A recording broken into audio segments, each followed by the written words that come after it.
वृष राशि वालों, अब होगी मनोकामना पूरी। ये राशिफल 2024 आपकी चंद्र राशि पर आधारित है। यानी कि यदि आपकी चंद्र राशि वृषभ राशि है तो ये राशिफल विशेष रूप से आपके लिए ही है। आइए अब जानते हैं कि साल 2024 के लिए आपके लिए क्या कहता है। आपका जन्म यदि वृषभ राशि में हुआ है तो वर्ष की शुरुआत से ही देवगुरु बृहस्पति आपके द्वादश भाव में रहकर धर्म कर्म के मामलों में काफी खर्च के योग बनाने वाले हैं और इसलिए आपको संभल कर धन का खर्च करना पड़ेगा ताकि आपकी आर्थिक स्थिति को कोई बड़ा नुकसान ना हो। लेकिन वृषभ राशिफल 2024 के अनुसार 1 मई को बृहस्पति का गोचर आपकी ही राशि में होने से इन समस्याओं में कमी आएगी। शनिदेव का गोचर पूरे वर्ष पर्यंत आपके दशम भाव में होने से भरपूर मेहनत का समय रहेगा और शनि आपके भाग्येश हैं और कर्मेश भी हैं, इसलिए शनि का ये प्रभाव आपके करियर में अच्छी उन्नति और वृद्धि लेकर आएगा। राहु की स्थिति वर्ष की शुरुआत से अंत तक आपके एकादश भाव में रहेगी। यह आपके लिए सबसे अच्छी स्थिति होगी क्योंकि यहाँ स्थित होकर राहु आपकी सभी इच्छाओं को पूरा करेंगे, आपको सामाजिक तौर पर सक्रिय बनाएंगे, आपके दोस्तों की संख्या और सामाजिक क्षेत्र में आपकी उठापटक बढ़ेगी तथा आपको धन लाभ भी होगा। वृषभ राशि के जातकों के प्रेम संबंधों में उतार चढ़ाव का सिलसिला जारी रहेगा। वर्ष की शुरुआत से ही केतु आपके पंचम भाव में गोचर करेंगे और केतु एक कलहकारी ग्रह होने के कारण रिश्ते में बार बार तनाव बढ़ाएगा। एक दूसरे को समझने में समस्याएं आएंगी जिससे आपके प्रेम की डोर नाजुक होती चली जाएगी। यदि आप इसको समय रहते नहीं संभाल पाए तो रिश्ता टूट सकता है। इस साल आपको एक बात का और ध्यान रखना होगा कि आप जिनसे प्रेम करते हैं अपने उन प्रियतम के बारे में आप कितना जानते हैं।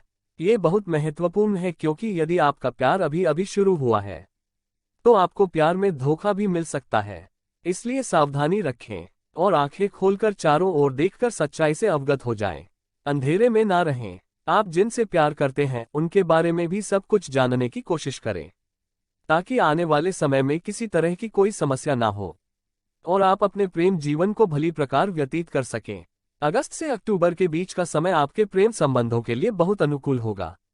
यदि आप अकेले हैं तो इस दौरान आपके जीवन में प्यार आ सकता है और यदि आप पहले से ही किसी प्रेम संबंध में हैं तो आपके रिश्ते में प्रेम की बढ़ोतरी होगी। अंतरंग संबंधों में भी बढ़ोतरी के योग बनेंगे, आपसे स्नेह बढ़ेगा और एक दूसरे को पर्याप्त समय भी दे पाएंगे तथा रिश्ते की अहमियत को समझते हुए आप अपने प्रियतम को जी भर कर प्यार देंगे। इस वर्ष वृषभ राशि के जातकों को अपने करियर में सुखद और आशाजनक परिणामों की प्राप्ति होगी। आपकी राशि से दशम भाव में नवमेश और दशमेश शनि की उपस्थिति आपको मजबूत बनाएगी। आप अपनी नौकरी में अपना सर्वस्व लगाकर मेहनत करेंगे और यह मेहनत बिल्कुल भी व्यर्थ नहीं जाएगी, बल्कि आपका काम चारों ओर प्रशंसा अर्जित करेगा। आप अपनी नौकरी को लेकर बहुत संजीदा रहेंगे और जी लगाकर काम करेंगे। इसका फायदा ये होगा कि आपके वरिष्ठ अधिकारियों का सानिध्य आपको प्राप्त होगा, वे आपको सहयोग प्रदान करेंगे। नौकरी के सिलसिले में विदेश जाने के अवसर भी प्रदान कर सकते हैं। वे आपको पदोन्नति देंगे और तनख्वाह में वृद्धि भी देंगे। हालांकि इसमें थोड़ा विलंब हो सकता है, लेकिन ऐसा होने की संभावना प्रबल रहेगी। मार्च से अप्रैल के बीच और दिसंबर के महीने में आपको अपनी नौकरी में उन्नति के योग बनेंगे। इस साल आपको जी भर कर मेहनत करनी है और अपने काम को और बेहतर बनाना है। आपके साथ काम करने वाले सहकर्मियों का रवैया भी आपके प्रति अच्छा रहेगा और उनकी मदद भी आपको समय समय पर मिलती रहेगी। किसी की बातों में आकर अपने किसी साथी को उल्टा सीधा बोलने से बचेंगे तो आपको सभी का सहयोग भी मिलेगा और आपका काम भी बेहतर रहेगा। इस वर्ष विद्यार्थियों को जहां एकाग्रता की कमी से जूझना होगा, जिससे शिक्षा में कुछ समस्या आएगी, तो वहीं केतु की पंचम भाव में उपस्थिति आपको गूढ़ विषयों में महारत हासिल करने में मदद करेगी। आप अज्ञात को खोजना पसंद करेंगे। यदि आप शोध के क्षेत्रों से जुड़े हैं तो बहुत ही बेहतर प्रदर्शन कर पाएंगे और उसमें आपको अपने अच्छे प्रदर्शन का बढ़िया परिणाम भी प्राप्त होगा। इसके अतिरिक्त ऐसे सभी विषय जो पुरातात्विक महत्व के हैं, भूगोल, इतिहास आदि विषयों को आप बहुत आसानी से समझकर उन पर अपनी पकड़ बनाने में कामयाब हो सकते हैं, जिससे इन विषयों में आपको अच्छी सफलता मिल सकती है। फिर भी इस वर्ष आपको अपनी एकाग्रता पर काम करना चाहिए क्योंकि उसी की आपको सबसे ज्यादा दरकार होगी। जहां एक तरफ राहु की उपस्थिति आपके एकादश भाव में होने से आपको अच्छे वित्तीय फायदों का योग बनेगा और आपको समय समय पर मिलने वाले वित्तीय लाभ आपकी इच्छाओं की पूर्ति में सहायक बनेंगे, जिससे आप अपनी नई नई योजनाओं को आगे बढ़ा पाएंगे। और धन का निवेश करने के बारे में भी विचार कर पाएंगे। तो वहीं देव गुरु बृहस्पति की वर्ष की शुरुआत में आपके द्वादश भाव में उपस्थिति और उन पर नवमेश और दशमेश शनि देव जी की दृष्टि होने से आपके खर्चों में भी अच्छी खासी वृद्धि देखने को मिल सकती है।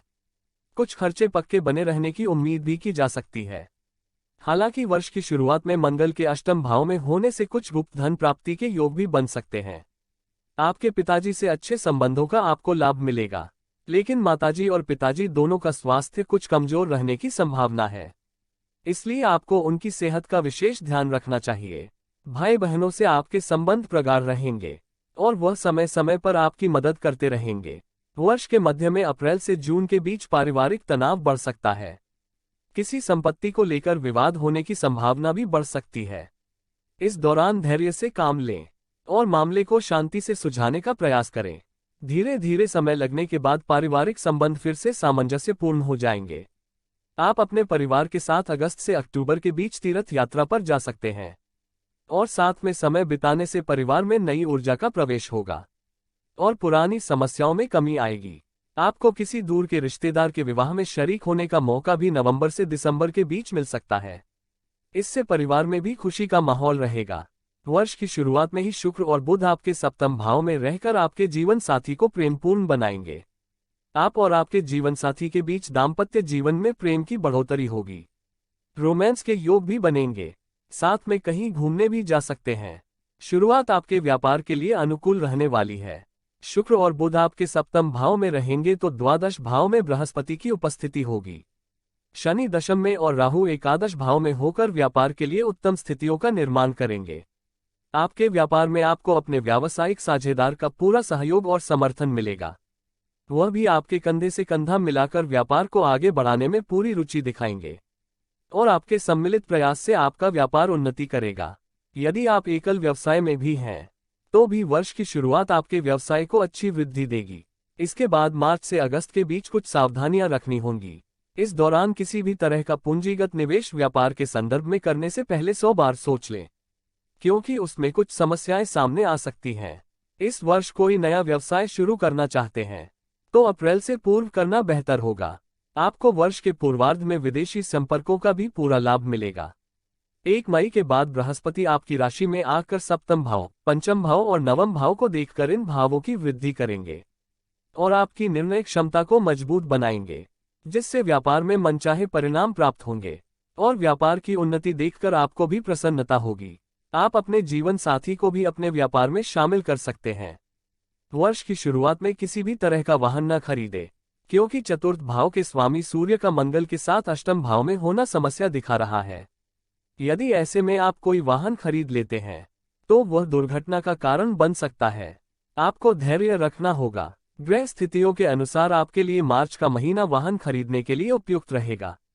इस समय वाहन लेने से न केवल आपको प्रसन्नता होगी, बल्कि वह वाहन आपके लिए भाग्यशाली भी साबित होगा।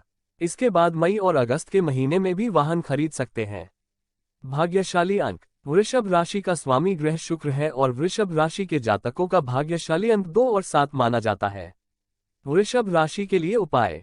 वृष राशि वाले शुक्रवार का माता जी का व्रत रखें। आपको छोटी कन्याओं के चरण छूकर प्रतिदिन उनका आशीर्वाद लेना चाहिए। इस राशि के लोगों को मां दुर्गा की विशेष पूजा करनी चाहिए और मंत्र देहि सौभाग्यम आरोग्यम देहि में परमं सुखम रूप देहि जे देहि यशो देहि द्विषो जहि का जाप करना चाहिए। गौमाता को हरा चारा और गेहूं का आटा खिलाना चाहिए। शनिवार के दिन चींटियों को आटा दें और गरीबों को भोजन कराएं। वृषभ राशि के लोगों को दूध, दही और चावल का दान करना चाहिए। जय श्री राधे श्याम। आगे इसी प्रकार की ज्योतिष जानकारी पाने के लिए हमारे चैनल को सब्सक्राइब करें और लाइक करें। धन्यवाद।